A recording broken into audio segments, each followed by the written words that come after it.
वन्देऽहं श्रीगुरु श्रीयुतपदकमलं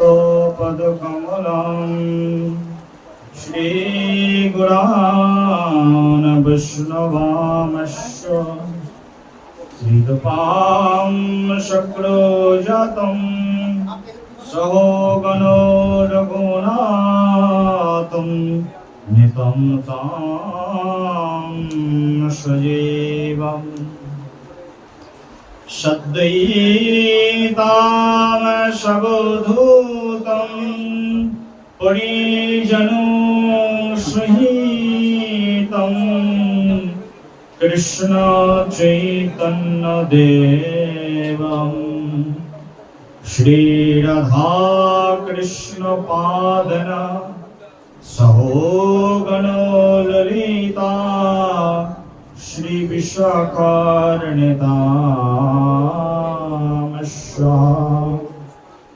यशो प्रसादो भगवद प्रसादो यस्सो प्रसादन्नागते कुतोऽपि धायामस्तवामस्तस्य यशस्त्री सन्धां वन्दे गुरु श्री शरणारविन्दं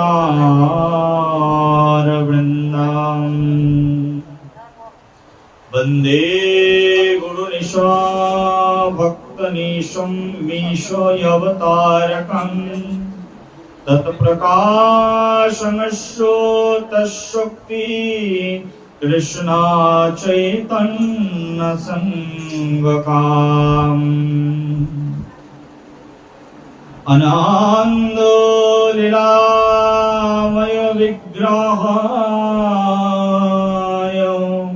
हिमंग दिव्योच्छवि सुंदराय तस्मै महाप्रेम रस संप्रदाय चैतन्य चंद्राय नमः नमः।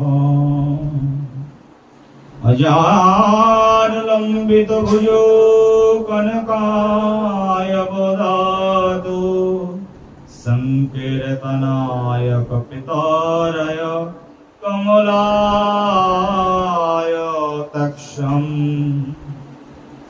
विश्वम्भरो द्विजवरो जुगधर्मपालो वन्दे जगत्प्रियकरो करुणाय अवतारः नमस्ते कालसत्ताय जगन्नाथाय सुताय च सभृताय सपुत्राय सकलत्राय ते नमः। गदाधरो गौरंगो श्रीनित्यानंद कृपानिधे सहद्वैत शिवास प्राणवन्दनमोऽस्तुते। पंचतत्त्वमयात्मकं कृष्ण भक्तरूप स्वरूपकं भक्तयवतरं भक्तकां नमामि भक्तो शक्तिकां।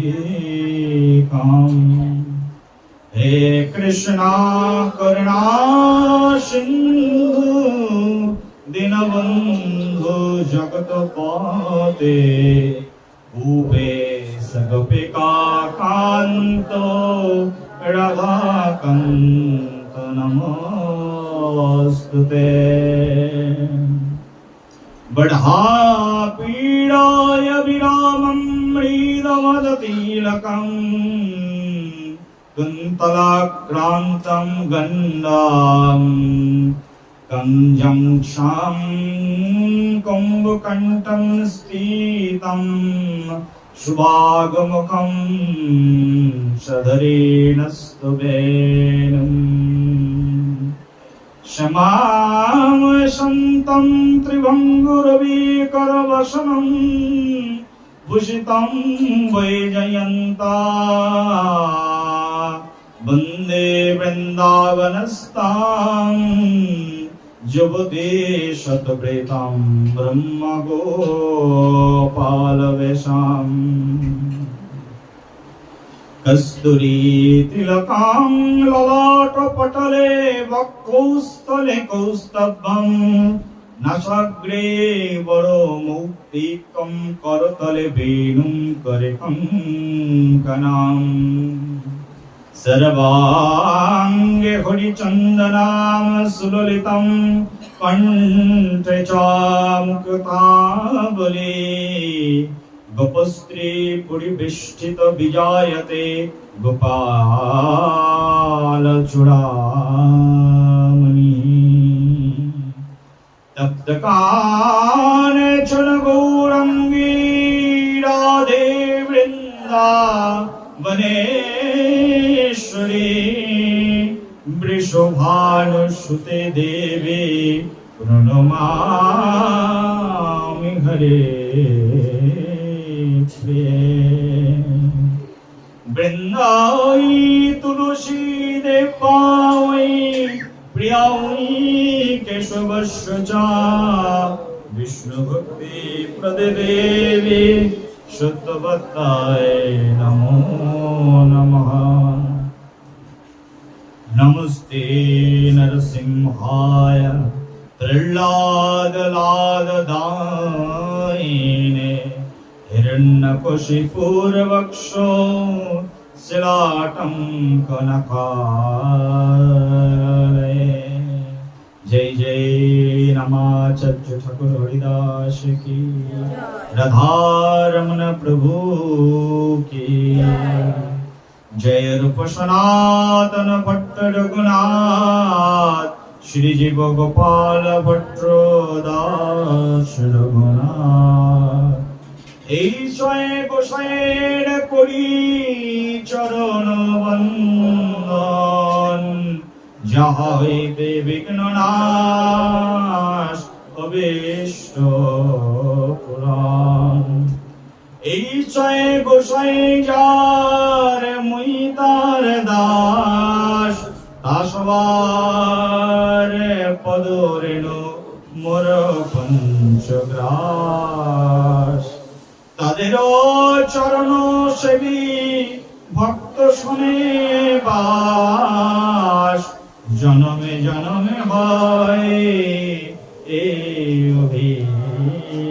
অভিলাষ তুলসী কাননম যত্র যত্র পদ্মবনানি চ পুরাণ পঠনম যত্র যত্র সন্নিহিতো হরি तत्रैव गंगा यमुना च सिन्धु गोदावरी यत्र सरस्वती च सर्वाणि तीर्थानि वसन्ति यत्र यतच्युतदार कथा प्रसंग मुकाम करोति वाचनं पंगुं लंघयते गिरिं जत कृपातमहं वन्दे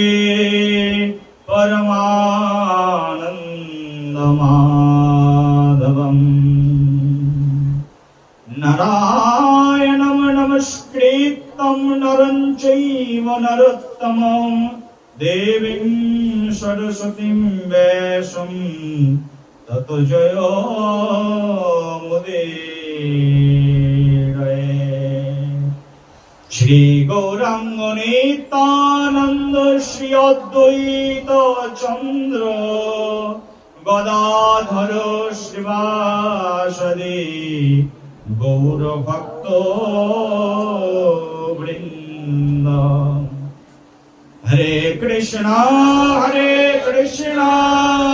कृष्ण कृष्ण हरे हरे हरे राम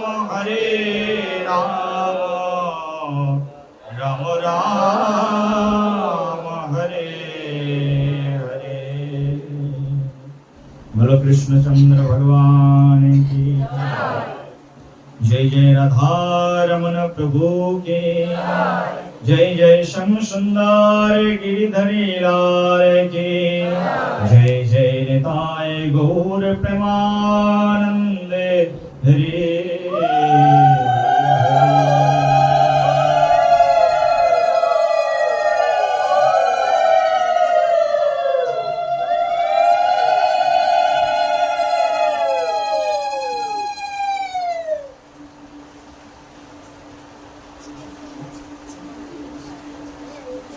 परम अमृतमय भगवत कथामृत रससुधा लहरीर अमृतमय आस्वादन परमेश्वर परमानंद माधव सच्चिदानंद घन विग्रह प्रभु श्री कृष्ण चंद्रेर शुभ शुभ आविर्भाव तिथि उपलक्षे 7 दिन व्यापी भगवत कथारूप महायज्ञेर महा आयोजन সেই আয়োজনের আজকে তৃতীয় দিবসে আমরা এসে উপনীত হয়েছি।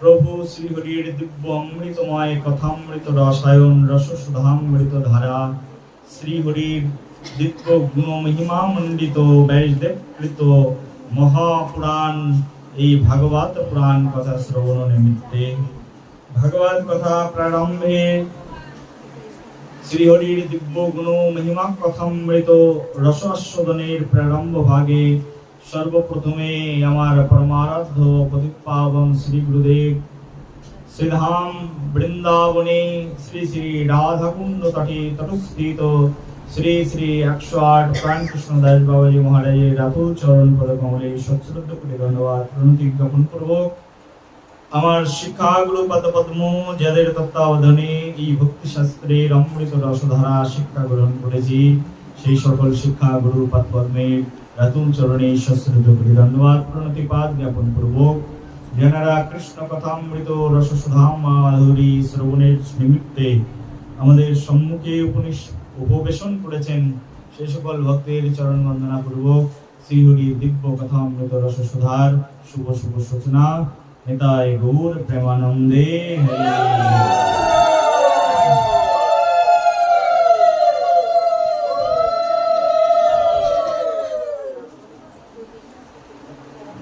গতদিন আমরা শ্রীহরির অহৈতুকী কৃপাতে অনেক ঝড় বৃষ্টির মধ্যেও যৎকিঞ্চিৎ বিশ্বদেবের চরিত্র কথা শ্রবণ করতে পেরেছিলাম।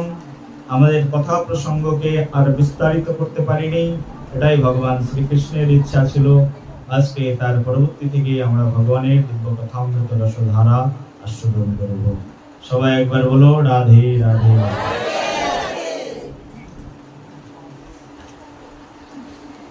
পঞ্চপাণ্ডবদেরকে নিয়ে পরমেশ্বর প্রভু ভগবান শ্রীকৃষ্ণচন্দ্র বিশ্বদেবের সন্নিকটে এসেছেন।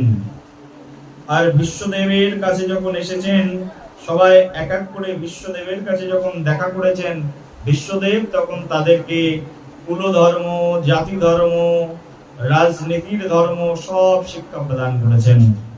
একজন মানুষের কর্তব্য অকর্তব্য কি, রাজার রাজনীতি কেমন ভাবে নির্বাহ করা উচিত, জীবন কিভাবে নির্বাহ করা উচিত, এই সকল গুহ্যতর কথা বিশ্বদেব এই দ্বাদশ মহাজনের অন্যতম এক মহাজন, সেই মহাজনী পদগুলো পঞ্চপাণ্ডবদেরকে শিক্ষা প্রদান করেছেন।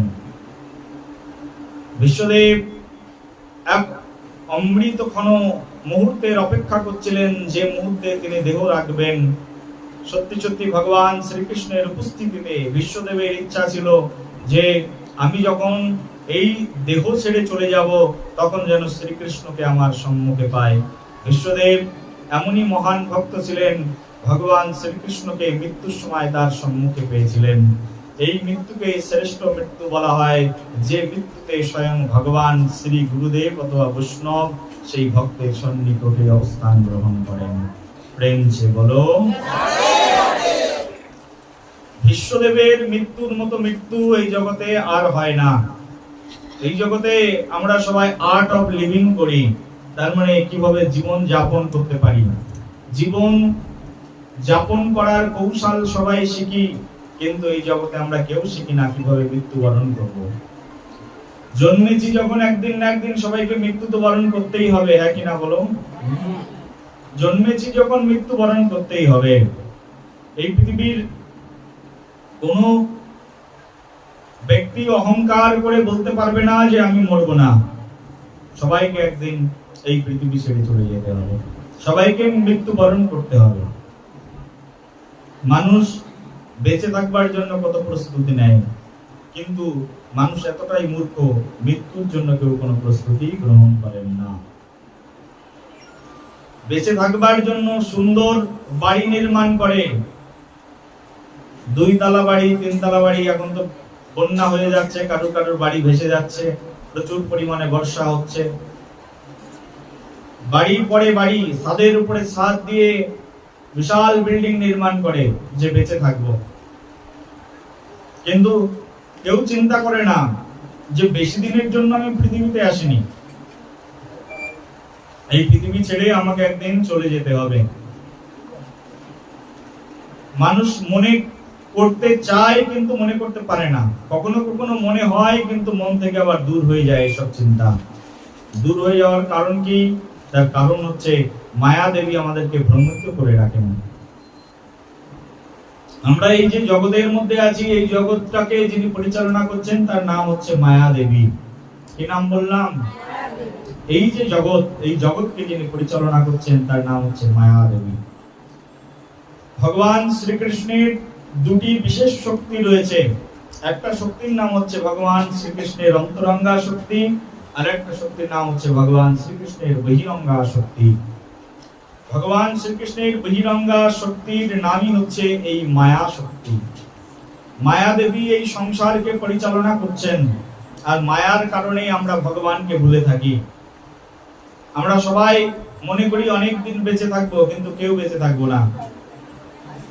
যে ব্যক্তির বয়স 80 বছর হয়ে গেছে, পায়ের ব্যথা ঘাড়ের যন্ত্রণায় কাতরাচ্ছে, তাকে যদি বলা হয় ও ঠাকুমা এখন অন্তত সারা জীবনে 80 বছর ধরে তো কোনোদিন হরিনাম করনি, কৃষ্ণ নাম করনি, এখন একটা জপের মালা দিচ্ছি, অন্তত হরিনাম জপ করো, ভগবানের নাম কীর্তন করো, তাও সে 80 বছর বয়স, কত রকমের যন্ত্রণায় কাতরাচ্ছে, কিন্তু তারপরেও সে বলে এখনো আমার সময় হয়নি বাবা।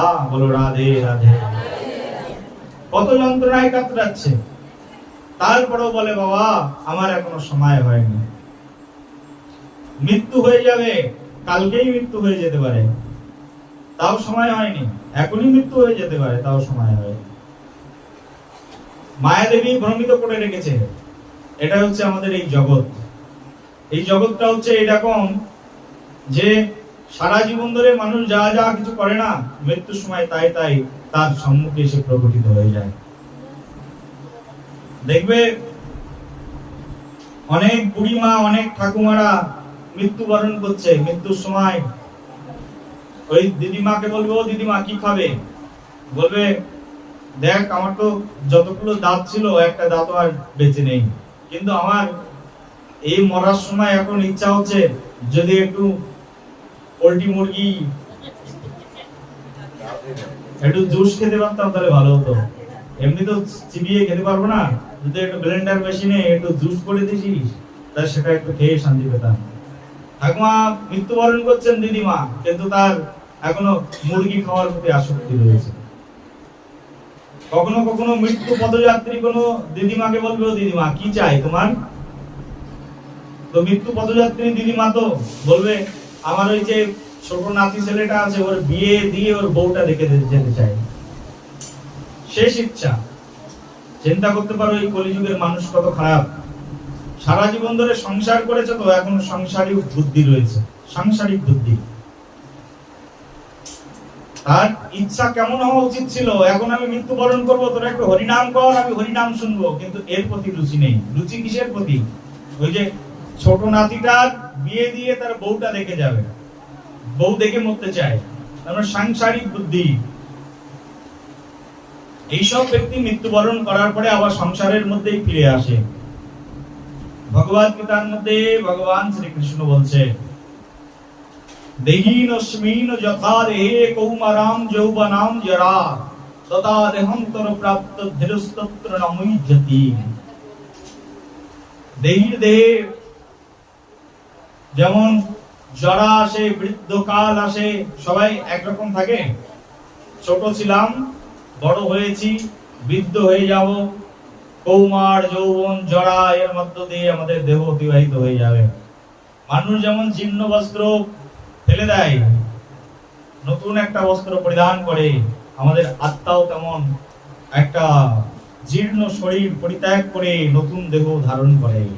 ভগবদ গীতা আমাদেরকে শিক্ষা প্রদান করছে। সেই জন্য এই দেহটা হচ্ছে নশ্বর, দেহের কোনো মূল্য নেই। মূল্য যেটি সেটি হচ্ছে আত্মা, কিন্তু আত্মা সম্পর্কে আমাদের কোনো জ্ঞান নেই। প্রেম সে বলো। দেহের তো মৃত্যু হয়ে যায়, কিন্তু আত্মার তো মৃত্যু হয় না। এই আত্মাটা আবার সংসারের মধ্যে আসে। যার যেমন বুদ্ধি, বুদ্ধি অনুসারে সংসারের মধ্যে প্রবেশ করে। এই ঠাকুমা এতদিন ধরে সংসার করেছে, এখনো সাংসারিক বুদ্ধি আছে। আর সাংসারিক বুদ্ধি থাকবার জন্য ভগবান মৃত্যুর পরে বলে আবার সংসারে যা, তোর আর মুক্তি হবে না, কারণ মুক্তির পথ তো ধরিসনি, এখন আবার সংসারে পাঠিয়ে দেবো। কিন্তু এখন যখন সংসারে পাঠায়, এবার আর মানুষ করে পাঠায় না। মানুষ দেহ পাওয়ার জন্য কৃষ্ণ ভজন করতে হয়। যারা যারা এই মনুষ্য শরীর পেয়ে ভগবান শ্রীকৃষ্ণের নাম করেন না, যারা যারা মনুষ্য শরীর পেয়ে তার কর্ণ মন্দিরে দীক্ষা গ্রহণ করেননি, মন্ত্র গ্রহণ করেননি, তারা পরবর্তী জন্মে অদীক্ষিত ব্যক্তি মৃত্যুর পরে তারা নিম্নকুলে যক্ষ, রক্ষ, রাক্ষস কুলে জন্মগ্রহণ করে, শাস্ত্রের মধ্যে বর্ণনা করা আছে। আবার কেউ কেউ দীক্ষা নিয়েছেন, কিন্তু দীক্ষা নিয়ে হরি ভজন করেন না। দীক্ষা নিয়েছেন, গুরু বরণ করেছেন, গুরুদেব ধরেছেন বটে, কিন্তু গুরু ধরার পরেও গুরুদেবের আদেশ উপদেশ পালন করেন না, গুরুদেবের নির্দেশ পালন করেন না। সেই ব্যক্তি মৃত্যুবরণ করলে তারও নিম্নজনী প্রাপ্ত হয়ে যায়। একমাত্র যিনি শ্রী গুরুদেবের চরণ আশ্রয় গ্রহণ করেছেন, হরি ভক্তি পরায়ণ, হরি নাম কীর্তন করেন, হরি ভজন করেন, কৃষ্ণ নাম গুণের মধ্যে থাকেন, কৃষ্ণের স্মৃতির মধ্যে থাকেন, মৃত্যু অন্তে তার পরম গতি লাভ হয়ে যায়। তার অন্তত ভগবান কৃপা করে আরেকটা মানব দেহ দেন। যারা কৃষ্ণ ভজন মোটেও করেন না, তারা মৃত্যুর পরে কেউ মানব দেহই পাবে না। এখানে যত ভক্তরা আছে, তোমরা মনে করো না যে মৃত্যুর পরে সবাই মানব দেহ পেয়ে যাও। মৃত্যুর পরে ভগবান তোমাদের সংসারেই পাঠিয়ে দেবেন, কিন্তু মানুষ করে পাঠাবেন না। হয়তো ওই মুরগি খাওয়ার প্রতি আসক্তি আছে, এক মুরগির সংসারের মধ্যে তোমাকে পাঠিয়ে দিল, তখন তোমার মুরগি স্বামী হবে, মুরগি ছেলে মেয়ে হবে, তাদেরকে নিয়ে তোমাকে সংসার করতে হবে। বলো রাধে রাধে। যার বাড়ির প্রতি আসক্তি আছে, সংসারের প্রতি আসক্তি আছে, এইসব ব্যক্তিরা ওই বাড়ির আরশোলা হয়ে জন্মগ্রহণ করে, না হলে ওই বাড়ির সাপ হয়ে জন্মগ্রহণ করে ওই বাড়িটাকে রক্ষণাবেক্ষণ করে, পাহারা দেয়। ওই বাড়িতেই ভগবান আবার জন্ম দিয়ে দেয়। কারণ ভগবান কখনো কারোর সঙ্গে কোনো খারাপ ব্যবহার করে না। ভগবানের কাছে কোনো পক্ষপাতিত্বমূলক আচরণ নেই। ভগবানের ব্যবহার সবার জন্য ইকুয়াল, সবার জন্য সমান। ভগবান কারোর জন্য কম বেশি নন। সাধু বলে ভগবান তোমাকে অনেক কিছু দিয়ে দেবে, যিনি অসাধু তাকে কিছুই দেবেন না, এমনটা নয়। ভগবানের ব্যবহার সবার জন্য সমান। তুমি সারা জীবন যা যা করেছিলে, ভগবান তোমাকে তাই তাই দিয়ে দেবেন। সারা জীবন সংসার করে মৃত্যুবরণ করেছো, তোমাকে ভগবান সংসারের মধ্যেই পাঠিয়ে দেবেন। ভগবান কৃপণতা করবেন না। সেই জন্য চিন্তা ভাবনা করে দেখো কেমন মৃত্যু চাই। আমাদের পিতামহ বিশ্বদেব তিনি হচ্ছেন আচার্য। যিনি আচরণের মাধ্যম দিয়ে জগৎকে শিক্ষা দেন, তাকেই বলে আচার্য। এমন এমন শিক্ষা দিয়েছেন, এমন আচরণ শিক্ষা দিয়েছেন, যে শিক্ষায় জগৎ জীব আজকে উদ্ভাসিত হয়েছে, যে শিক্ষার আলোকে সবাই আলোকিত হয়েছে। বিশ্বদেব কবে মরবেন তাও তিনি নিজেই ঠিক করেছেন। বানের উপরে শুয়ে আছেন, শরশয্যায় শুয়ে আছেন, কবে মৃত্যুবরণ করবেন। মৃত্যুর দেবতা আসতে পারছেন না বিশ্বদেবের কাছে, যতক্ষণ না ডাকবেন মৃত্যুর দেবতা আসতে পারবেন না। এমনই একজন সাধক ছিল এই বিশ্বদেব। এক সময় সেই শুভ সময় আসলো, আর সেই শুভ সময়ে উত্তরায়ণ কাল, মহা আনন্দ সিন্ধু ঘন মুহূর্ত, ভগবান শ্রীকৃষ্ণ সামনে এসে দাঁড়িয়েছেন। বিশ্বদেবের ইচ্ছা ছিল সেই মহাক্ষণে, মহা প্রয়াণ কালে আমি ভগবান শ্রীকৃষ্ণকে আমার নয়নের সম্মুখে দেখতে দেখতে মৃত্যুবরণ করব। আজকে বিশ্বদেবের সম্মুখে স্বয়ং ভগবান শ্রীকৃষ্ণ এসে দাঁড়িয়েছেন।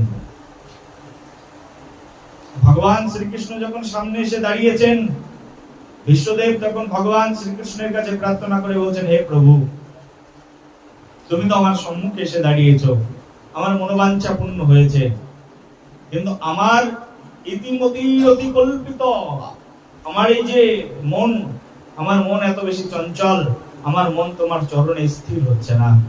হে প্রভু, তোমার কাছে প্রার্থনা, এই নিবেদন, হে প্রভু, অন্তিম নিবেদন, আমার এই মনকে তোমার চরণারবিন্দে স্থির করে দাও, আমি যেন তোমার চরণকে ধ্যান করতে পারি। হে প্রভু, কখনো তোমার সম্মুখে মর্যাদা রক্ষার জন্য আমি কখনো তো তোমার সম্মুখে মাথা নত করিনি, কিন্তু আমার মন বারবার তোমার চরণে নমন করত। আমি জানি তুমি কে, তুমি বিশ্ববিধাতা, কৃষ্ণ নাম ধরে পৃথিবীতে এসেছো বটে, কিন্তু তুমি সেই অখিল পরমাত্মা, অখিল জীবের একমাত্র আশ্রয়। কৃপা করে তোমার চরণার বৃন্দে আমার মনকে স্থির করে দাও। আমি আমার এই দুই যে চক্ষু আছে, এই দুই চক্ষু দিয়ে তোমার এই নয়ন অবিরাম রূপকে দর্শন করতে চাই, আর দর্শন করতে করতে তোমার নাম কীর্তন করতে করতে, তোমার রূপের ধ্যান করতে করতে এই দেহ ছাড়তে চাই। বিশ্বদেবের মৃত্যু কত সুন্দর, চিন্তা করুন। তুমি যখন মরবে, তুমি বুঝতেই পারবে না তোমার কিভাবে মৃত্যু হয়ে গেল, কিন্তু বিশ্বদেব নিজে চেয়ে নিয়েছেন মৃত্যুর সময়, মৃত্যুর ক্ষণ, মৃত্যুর মুহূর্ত। মৃত্যুর সময় ভগবান শ্রীকৃষ্ণকে কাছে পেয়েছেন। ভগবান শ্রীকৃষ্ণের সেই নয়ন অবিরাম রূপ দর্শন করতে করতে, তার স্মিত বদনের হাস্য দর্শন করতে করতে, তার চরণের সুগন্ধি ধ্যান আস্বাদন করতে করতে আজ বিশ্বদেব অন্তিম লীলায় চলে গেলেন। বলো পিতামহ বিষ্ণুদেব কি। এই পিতামহ বিশ্বদেব অন্তিম লীলায় চলে গেলেন। ভগবান শ্রীকৃষ্ণচন্দ্র এইভাবে সেই পাণ্ডবদেরকে সুন্দর করে তাদের রাজ্য প্রতিষ্ঠা করে দিয়ে গেলেন। ভগবান শ্রীকৃষ্ণ পৃথিবীতে কেন আসেন? শাস্ত্র বলছে ভগবান শ্রীকৃষ্ণের আসার কারণ পরিত্রাণায় সাধুনাম বিনাশায় চ দুষ্কৃতাম ধর্ম সংস্থাপনার্থায় সম্ভবামি যুগে যুগে। ভগবান সাধুদের পরিত্রাণ করতে আসেন। যখন যখন সাধুদের উপরে অত্যাচার হয়, ভগবান তখন তখন পৃথিবীতে আসেন। আর কখন আসেন? পরিত্রাণায় সাধুনাম বিনাশায় চ দুষ্কৃতম, দুষ্কৃতিকারীদের বিনাশ করবার জন্য আসেন। যারা এই জগতে অসুর যখন বেড়ে যায়, অসুরদেরকে মারবার জন্য ভগবান আসেন। ভগবান প্রেমের ঠাকুর, কিন্তু অসুরদের প্রতি তার কোনো প্রেম নেই। সুদর্শন চক্র চলে, কিন্তু ভগবান এক হাতে, যে হাতে বাঁশি বাজান ওই হাতে আবার সুদর্শন চক্র ধারণ করেন। যখন যার যেমন দরকার ভগবান তার জন্য তেমন ব্যবস্থা করে দেন। প্রেম সে বলো। ভগবানকে তুমি কিভাবে আস্বাদন করবে, ভগবান তোমাকে তেমন ভাবে আস্বাদন দেবেন। যে যথমাম প্রপদ্যন্তে তাং ততস্তৈব ভজাম্যহম মমো বর্তানুবর্তন্তে মনুষ্য পার্থ সর্বসাহ। ভগবানকে তুমি কিভাবে ভজন করবে, ভগবান তোমার সামনে তেমন ভাবে দাঁড়াবেন। মহাকালের ভজন করলে ভগবান মহাকাল রূপে তোমার সামনে দাঁড়িয়ে পড়বেন, চিন্তা করো না। ভজন করাটাই হচ্ছে সবচেয়ে বড় কথা। ভগবানের চরণে আত্মনিবেদন করাটাই হচ্ছে বড় কথা। পরমেশ্বর প্রভু ভগবান শ্রীকৃষ্ণ তিনি এই জগতে ধর্ম প্রতিষ্ঠা করবার জন্য আসেন। আর ধর্ম প্রতিষ্ঠা করলেন কোথায়? করলেন সেই কুরুক্ষেত্রের মাটিতে। সব দুষ্কৃতিকারীদেরকে শাস্তি দিয়ে দিলেন অর্জুনের মাধ্যম দিয়ে। যুদ্ধ অর্জুন করেছেন, কিন্তু সবকিছু পরিচালনা করেছেন ভগবান। ভগবান শ্রীকৃষ্ণ দুষ্কৃতিকারীদেরকে নিধন করলেন, আর নিধন করে ধর্মপ্রাণ যুধিষ্ঠিরকে মহারাজ বানিয়ে দিলেন। এখন ভগবান শ্রীকৃষ্ণ দ্বারকাতে গমন করলেন। ভগবান শ্রীকৃষ্ণ দ্বারকাতে গমন করলেন। ওদিকে ভগবান শ্রীকৃষ্ণ যখন গমন করলেন, তখন উত্তরার গর্ভে যে সন্তান ছিল, সেই সন্তানকে তো ভগবান শ্রীকৃষ্ণ বাঁচিয়ে দিয়ে চলে গেলেন। ভগবান শ্রীকৃষ্ণ দ্বারকায় চলে যাওয়ার পরে কিছুদিন পরে সেই উত্তরার গর্ভ থেকে এক সন্তান জন্মগ্রহণ করলো। আর সেই সন্তানের নাম হলো বিষ্ণু রথ। উত্তরার গর্ভ থেকে ভগবান শ্রীকৃষ্ণ যাকে রক্ষা করেছিলেন, উত্তরার গর্ভের সন্তান, পাণ্ডবদের শেষ বংশধর এই বিষ্ণুরাজ জন্মগ্রহণ করলেন। জন্মের পরে এই ছোট্ট শিশু সবসময় এদিকে ওদিকে তাকাতেন আর কাউকে খুঁজতেন, পরীক্ষা করতেন। কোন কালো মানুষ দেখলেই সেই কালো মানুষ সে মুখের দিকে তাকিয়ে থাকতেন হা করে, আর যেন কালোর মধ্যে কিছু একটা খুঁজতেন। কাকে খুঁজতেন? ওই গর্ভের মধ্যে যে রূপটাকে দেখেছিলেন তাকেই খুঁজতেন, পরীক্ষা করে দেখতেন আমি ছোটবেলায় মায়ের গর্ভের মধ্যে যাকে দেখেছিলাম সেই ব্যক্তি কিনা, পরীক্ষা করে দেখতেন। পরীক্ষা করে দেখতেন বলেই সবাই জগৎবাসী তার নাম দিয়ে দিলেন পরীক্ষিত মহারাজ। বলো পরীক্ষিত মহারাজ কি। এই পরীক্ষিত মহারাজ সেই পাণ্ডবদের বংশের শেষ রাজা আবির্ভূত হয়ে গেলেন। খুব শান্তিতে সেই হস্তিনাপুরের রাজ্যসভা চলছে। একদিন বিদুর আসলেন হস্তিনাপুরে ফিরে। বিদুর এসে দেখলেন খুব শান্তিতে সবাই রাজ্যের মধ্যে রয়েছে। রাজা স্বয়ং যুধিষ্ঠির মহারাজ, খুব শান্তি। কিন্তু বিদুরের মনে অশান্তি লাগলো। মহাত্মা বিদুর, বিদুরকে বলা হয় কি? মহাত্মা। বলছেন বিদুর হচ্ছেন মহাত্মা। মহাত আত্মা যার, তার নাম হচ্ছে মহাত্মা। এই জগতে মহাত্মা সবাই হতে পারে না, যার বিশাল আত্মা সেই মহাত্মা হয়। এই বিদুরকে মহাত্মা বলা হয়, কারণ বিদুর অন্যের জন্য, অন্যের কল্যাণের জন্য চিন্তা করেন, তাই তার নাম মহাত্মা। মহাত্মা বিদুর আসলেন।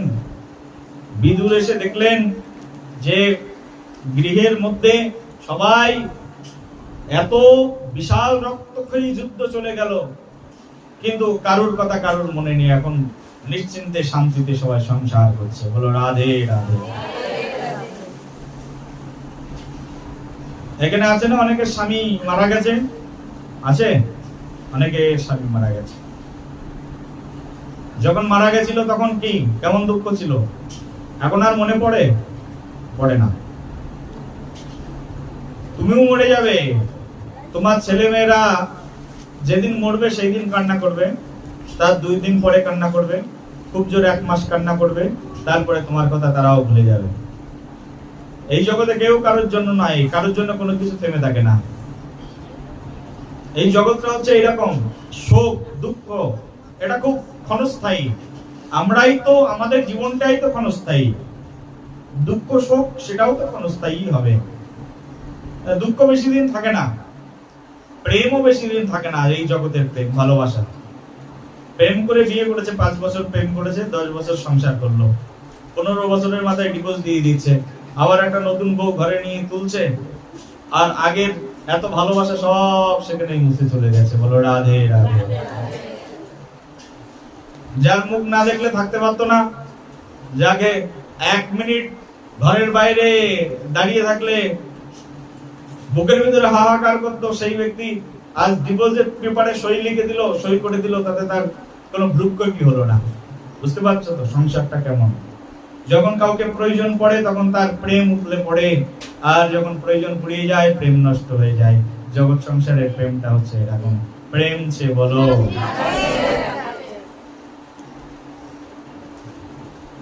পরমেশ্বর ভগবান শ্রীকৃষ্ণ সেই জন্য এই ভাগবত পুরাণের মাধ্যম দিয়ে, ব্যাসদেবের মাধ্যম দিয়ে তিনি মহা মহা শিক্ষার রচনা করেছেন। ভাগবত এইরকম বস্তু আস্বাদন করলেই শিক্ষা, অমৃতময়ী শিক্ষা বর্ষিত হয় ভাগবতের প্রতিটি শ্লোকে শ্লোকে, ভাগবতের প্রতিটি পৃষ্ঠায় পৃষ্ঠায়। সবাই বলো প্রেম সে বলো। জগৎ সংসার এইরকম যে এই জগৎ সংসারের মধ্যে সব কিছুই কিন্তু নশ্বর। মহাত্মা বিদুর দুঃখ পেলেন কেন? দুঃখ পেলেন এই কারণে যে যারা এই বিশাল রক্তক্ষয়ী যুদ্ধ চলে গেল, কিন্তু সবাই দেখো কত শান্তিতে সংসার করছে। সবচেয়ে বেশি অবাক হয়ে গেল মহাত্মা বিদুর গান্ধারী আর ধৃতরাষ্ট্রকে দেখে। একেবারে তরতাজা 100টা পুত্র চোখের সামনে মৃত্যুবরণ করলো, তোমার এখনো এই রাজত্ব থেকে ওই রাজভোগ খেতে ইচ্ছা করছে? আহ, কি নিষ্ঠুর পিতা তুমি! তোমার সদ্য মৃত্যুবরণ করলো 100টা পুত্র, যাদের স্নেহের কারণে তুমি ধর্মকে প্রতিষ্ঠিত হতে দাওনি, সেই পুত্ররা সব মৃত্যুবরণ করলো, আর তুমি সেই রাজ্য থেকে তোমার ভাইয়ের ছেলেদের রাজত্বের মধ্যে থেকে রাজভোগ খেয়ে যাচ্ছ। খুব দুঃখ হলো বিদুরের, কারণ বিদুর যখন ধৃতরাষ্ট্র রাজা ছিল, বিদুর তখন মন্ত্রী ছিল। কিন্তু মন্ত্রিত্ব পদ ছেড়ে দিয়ে বিদুর বহুত দিন হয়ে গেছে। একেবারে বানপ্রস্থ নিয়ে বিদুর আর বিদুরের স্ত্রী পর্ণকুটিরের মধ্যে থাকেন। বিদুর অনেকদিন পরে রাজ্যে ফিরে এসেছেন।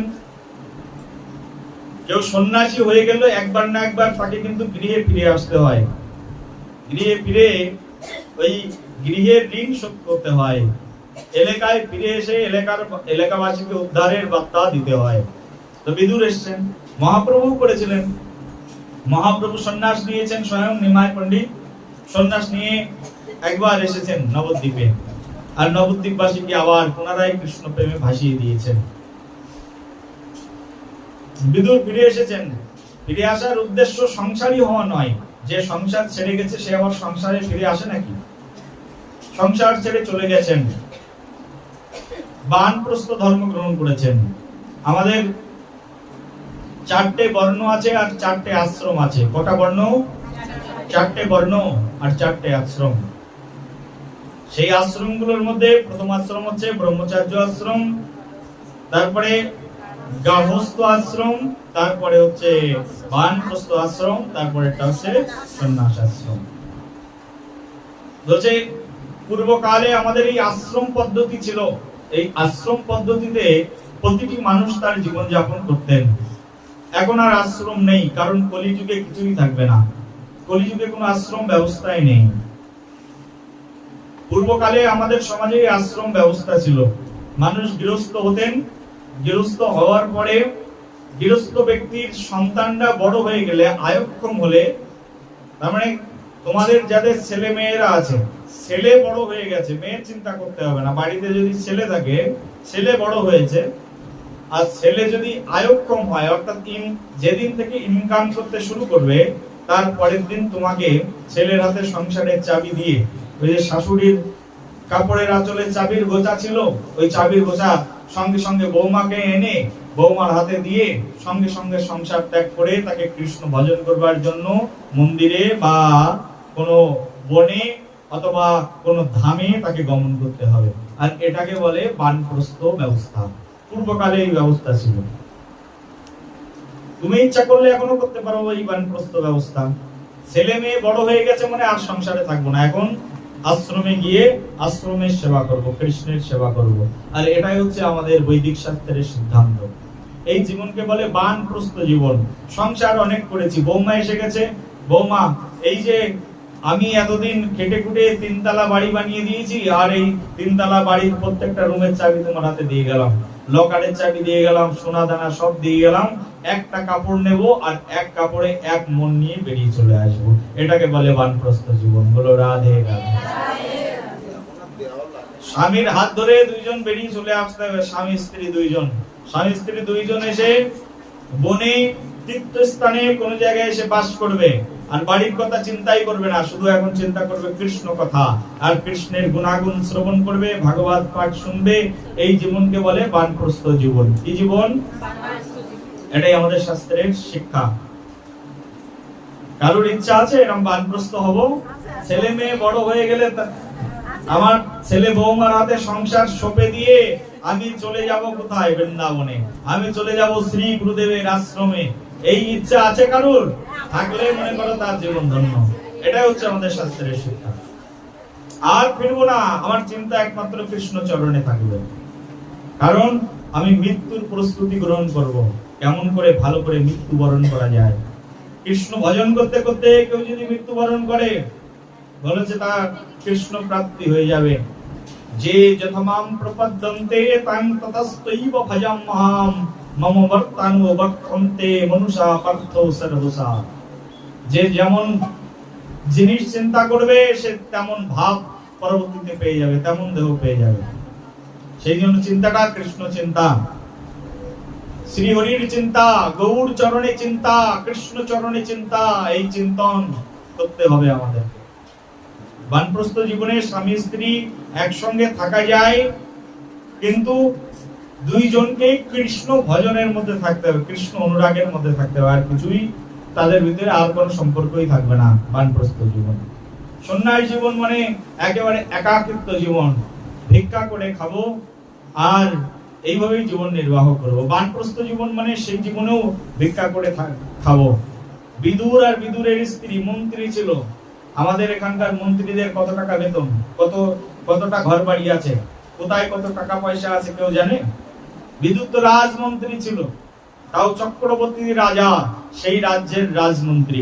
বিদুরের প্রচুর টাকা পয়সা ছিল, সব টাকা পয়সা বিদুর, অর্থবিত্ত ধন যা কিছু বিদুর পেয়েছিল তার জীবনে সঞ্চয় করেছিল, সব অর্থবিত্ত ব্রাহ্মণ বৈষ্ণবদেরকে দান করে দিয়েছিলেন। দান করে দিয়ে এক কাপড় পরে বেরিয়ে গিয়েছিলেন, আর এক কাপড় পরে বিদুর ভিক্ষা করে করে খেতেন। যিনি রাজার মন্ত্রী, যিনি ধন ভান্ডার থেকে হাত ভরে মানুষকে ধন সম্পদ দান করেছেন, সেই ব্যক্তি যাদেরকে দান করেছিলেন সেই সব ব্যক্তির কাছে গিয়ে হাত পেতে বলছেন, আমি ভিখারি, আমাকে ভিক্ষা দাও। তোমরা ভিক্ষা দিলে তারপরে দুটো অন্ন রান্না করে তারপরে ভোজন করে কৃষ্ণ ভজন করবে।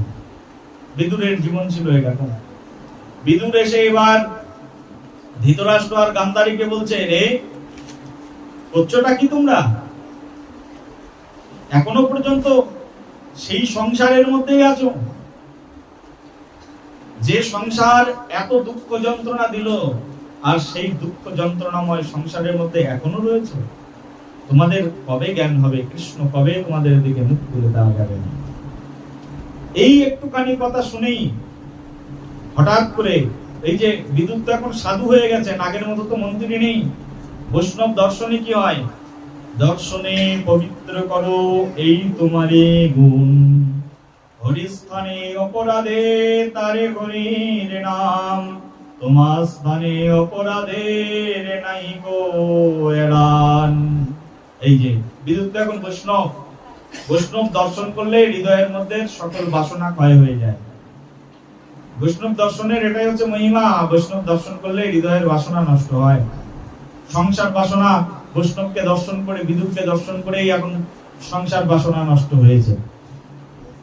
তখন গান্ধারী আর ধৃতরাষ্ট্র বলছে, বিদুর কৃপা করে তোমার সঙ্গে আমাদেরকে নিয়ে চলো, আমরাও তোমার মতো জীবনে প্রবেশ করতে চাই। এখন বিদুর খুব আনন্দিত হলেন, দুইজনকে সংসার থেকে বের করে নিয়ে কৃষ্ণ ভজনের দিকে এগিয়ে চলে গেলেন। নিতাই গৌর প্রেমানন্দে।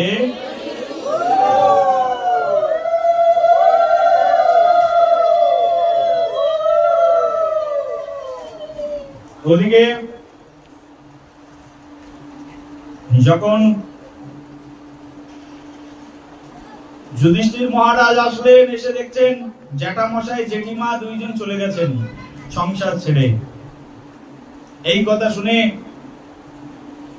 মহারাজ যুধিষ্ঠির অত্যন্ত মর্মাহত হলেন। আমার কি ত্রুটি ছিল যে জেঠিমা জ্যাঠামশাই দুইজন আমাদেরকে ছেড়ে চলে গেল? খুব দুঃখ পেলেন। দুঃখ পেয়ে খুব হতাশাগ্রস্ত হলেন। হতাশাগ্রস্ত হওয়ার পরে ওদিকে বিদুরজি সঙ্গ লাভ হয়েছে যুধিষ্ঠির মহারাজের, আর সঙ্গ লাভ হওয়ার পরে যুধিষ্ঠিরের হৃদয়েও এখন কৃষ্ণ ভাবনা জাগ্রত হয়ে গেছে। সাধু সঙ্গের কারণ কি? সাধু সঙ্গ কেন করবো? বলছে যুধিষ্ঠির এতদিন ধরে তার হৃদয়ের মধ্যে বৈরাগ্য আসেনি। যখন বিদুরের সঙ্গ পেয়েছে, একজন বৈষ্ণবের সঙ্গ পেয়েছে, তখন যুধিষ্ঠিরের মনে এবার বৈরাগ্য এসেছে। যুধিষ্ঠির শুনতে পেলেন যে ভগবান শ্রীকৃষ্ণ এই স্বধাম ছেড়ে তিনি তার পরম ধামে গমন করেছেন। এহলোক ত্যাগ করে চলে গেছেন ভগবান শ্রীকৃষ্ণ দ্বারকা থেকে। এই কথা শুনে যুধিষ্ঠির আরো বেশি ব্যথিত হয়ে গেলেন। আর এত ব্যথিত হলেন যুধিষ্ঠির, তিনি বললেন, কৃষ্ণ যখন চলে গেছে, আমরা আর এই পৃথিবীতে থেকে কি করব? আমরাও সব ছেড়ে দিয়ে চলে যাব।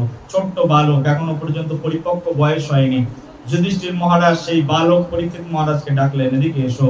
সব রাজ্যে ঘোষণা করে দিলেন, কালকেই পরীক্ষিত মহারাজের উপরে রাজত্ব ভার অর্পণ করা হবে। পরীক্ষিত মহারাজকে নিজের মাথার মুকুট পরিয়ে দিয়ে তাকে রাজা ঘোষণা করে দিলেন। যুধিষ্ঠির মহারাজ বললেন, ভগবান শ্রীকৃষ্ণ পৃথিবীতে নেই, এই পৃথিবীতে আর থাকা যাবে না, আমরাও সবাই কৃষ্ণের কাছে গমন করব। যুধিষ্ঠির মহারাজ তখন তার সব ভাইদেরকে বললেন, আমি যাওয়ার জন্য প্রস্তুত, তোমরা যদি প্রস্তুত হও আমার সঙ্গে চলো। সবাই মিলে যুধিষ্ঠির মহারাজের পিছন পিছন চলতে শুরু করলেন এবং সতীসাদ্রি সেই দ্রৌপদী তাকে সঙ্গে করে নিয়ে যুধিষ্ঠির মহারাজ বললেন, এখন তীর্থ ভ্রমণে যাব। যুধিষ্ঠির মহারাজ মৃত্যুর আগে, তার মানে মহাপ্রস্থানের আগে একটু তীর্থ ভ্রমণ করতে চেয়েছিলেন। সেই জন্য জীবনে একবার হলেও আমাদেরকে সমগ্র ভারত তীর্থ ভ্রমণ করতে হয়। যুধিষ্ঠির মহারাজ তীর্থ ভ্রমণে বেরিয়ে গেলেন। আর সেই পঞ্চপাণ্ডব একসঙ্গে তীর্থ ভ্রমণে বৃন্দাবন ধাম থেকে শুরু করে কত জায়গায় না গেলেন, তীর্থ ভ্রমণ করলেন। তীর্থ ভ্রমণ করে হিমালয়ের পর্বতের উপরে উঠলেন। হিমালয়ের পর্বতের উপর দিয়ে যেতে যেতে যমুনা মাতাকে প্রণাম করলেন, যমুনা দেবীকে দর্শন করলেন, যমুনেত্রী থেকে তারপরে গঙ্গোত্রীতে গমন করলেন, গঙ্গোত্রী মাতাকে দর্শন করলেন, গঙ্গোত্রী মাতাকে দর্শন করে তারপরে কেদারনাথ প্রভুর কাছে গেলেন। স্বয়ং ভগবান শিব যেখানে অবস্থান গ্রহণ করছেন, কেদারনাথ। এখনো কেদারনাথে প্রত্যেক বছর লোকজন যায়, আমরাও প্রত্যেক বছর যাই। তোমরা যদি যেতে চাও পরের বছর আমাদের সঙ্গে এখনই বুক করে দাও, পরের বছর যেতে পারবে কেদারনাথ। বলো রাধে রাধে। কেদারনাথ প্রভুকে দর্শন করলেন যুধিষ্ঠির মহারাজ, পঞ্চপাণ্ডব কেদারনাথ প্রভুকে দর্শন করে এবার শেষ তীর্থ, সেই তীর্থের নাম হচ্ছে তীর্থ বদ্রীনাথ। বলো বদ্রী বিশাল ভগবান কি। এই বদ্রী বিশাল প্রভুর কাছে গেলেন। বদ্রীনাথ স্বয়ং ভগবান শ্রীকৃষ্ণের এক রূপের নাম হচ্ছে বদ্রীনাথ রূপ। বলা হচ্ছে যদি ভগবান কেদারনাথের কৃপা না হয় তাহলে বদ্রীনাথে যাওয়া যায় না। শিবের কৃপা হলেই, বৈষ্ণবের কৃপা হলেই ভগবানের কৃপা হয়। প্রভু কেদারনাথের কৃপা গ্রহণ করে পঞ্চপাণ্ডব এখন বদ্রীনাথে চলে গেলেন। বদ্রীনাথ প্রভুকে দর্শন করলেন প্রাণ ভরে, আর সেই বদ্রী বিশালের সেই বিশাল রূপকে দর্শন করে প্রণাম নিবেদন করে মহাপ্রস্থানে গেলেন। তোমরা যদি যাবে, এখনো পর্যন্ত যে পথ দিয়ে যুধিষ্ঠির পঞ্চপাণ্ডব হেঁটে গেছিল সেই পথ এখনো আছে। সেই পথে যেতে যেতে নদীর মাঝখানে অলকানন্দা নদী, গঙ্গা স্রোতস্বিনী, তার মাঝখানে এক পুল বানিয়েছেন ভীম, নিজেই এক পুল বানিয়েছিলেন। সেই পুলের নাম এখনো পর্যন্ত ভীম পুলই আছে। ভীম বিশাল এক পর্বত তুলে নিয়ে এসে সেই স্রোতস্বিনী নদীর মাঝখানে রেখে দিয়ে পুল বানিয়েছিলেন, সেটার নাম হচ্ছে ভীমপুল। এখনো সবাই ভীমপুল বলেই ডাকে। এসব আমরা নিজের চোখে দর্শন করে এসেছি। তোমরা ইচ্ছা করলে নিজের চোখে দুই চোখ দিয়ে দর্শন করতে পারবে। ওই পথ দিয়ে মহাপ্রস্থানের দিকে গমন করলেন পঞ্চপাণ্ডব। হাঁটতে শুরু করলেন সশরীরে স্বর্গের দিকে যাচ্ছেন। যাওয়ার পথে অনেক অনেক ঘটনা ঘটেছিল। সবাই এক এক করে পড়ে গেল। একটা কুকুর এসে তাদের সঙ্গে জুটেছিল, সেই কুকুরকে সঙ্গে করে নিয়ে যুধিষ্ঠির মহারাজ স্বয়ং প্রভুর চরণ পদ্মে পৌঁছে গেছিল। বলো রাধে রাধে। এদিকে রাজা হয়ে গেলেন কে? এখন ভারতবর্ষের রাজা পরীক্ষিত মহারাজ। পরীক্ষিত মহারাজ হচ্ছেন সমগ্র শশাগড়া রাজ্যের রাজা। পরীক্ষিত মহারাজ একজন ধার্মিক রাজা ছিলেন। কার ছেলে পরীক্ষিত মহারাজ? স্বয়ং ভগবান শ্রীকৃষ্ণচন্দ্রের প্রিয় বান্ধব অর্জুন, অর্জুনের ছেলে অভিমন্যু, আর অভিমন্যুর পুত্র হচ্ছে এই পরীক্ষিত মহারাজ। পরীক্ষিত মহারাজ এখন মহারাজ হয়েছেন, আর পরীক্ষিত মহারাজের রাজ্যত্বে সবাই সুখে জীবন যাপন করছেন। পরীক্ষিত মহারাজ তো ধার্মিক রাজা, বাবার মতো যশস্বী মহান রাজা পরীক্ষিত মহারাজ। আর পরীক্ষিত মহারাজের হাতে যখন রাজত্ব এসেছে অপরিপক্ক অবস্থা, কিন্তু সেই অপরিপক্ক অবস্থায়ও পরীক্ষিত মহারাজ খুব সুন্দরভাবে তার রাজত্বকে পরিচালনা করছিলেন। পরীক্ষিত মহারাজের সেই রাজত্বে কোনো দুঃখ ছিল না, শুধু সুখ আর সুখ। সুখ কেন ছিল? কারণ পরীক্ষিত মহারাজ সকলকে কৃষ্ণ ভজনের উপদেশ দিতেন। পরীক্ষিত মহারাজ সব সময় প্রতিদিন তিনি বিভিন্ন ভাগবত বক্তাদেরকে ডাকতেন আর সবাইকে বলতেন এখানে বসে আমাদেরকে ভাগবত শ্রবণ করাও। পরীক্ষিত মহারাজ নিজে রাজা শশাগড়া রাজ্যের, সবাইকে বলতেন কৃষ্ণের চরিত্র শোনাও, কারণ কৃষ্ণকে গর্ভের মধ্যে পরীক্ষিত মহারাজ দেখেছিলেন। আর কৃষ্ণের চরিত্রের কথা পরীক্ষিত মহারাজ শ্রবণ করতেন।